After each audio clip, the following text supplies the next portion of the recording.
This is a video concerning the question, what is concretization?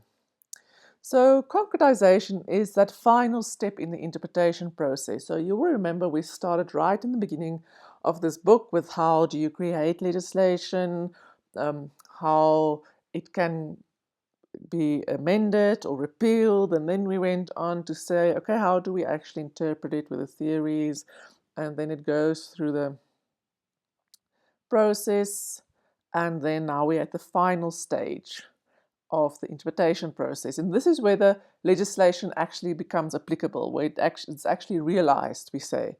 So what happens is you have the text, you have the purpose, you have all these aids in your toolbox, they all come together, and you now need to reach a conclusion, and you do that. We have now dealt with abstract things up to now, and you now have to apply to a practical reality, so something that happened. So you come, for instance, in the court, and the court wants to know how do you apply this act, and there's a case that was brought in front of the court, and the court now needs to use all these abstract theoretical things and apply it to the case.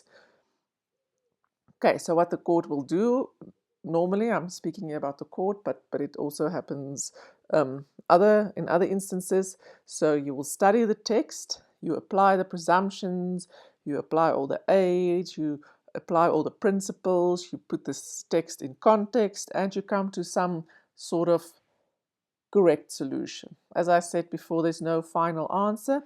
Everything is tentative, and in that moment you come to the best solution that it is. So this step always takes place in interpretation, irrespective of whatever method you use, irrespective of whether you use the orthodox text-based approach or the purposive interpretation.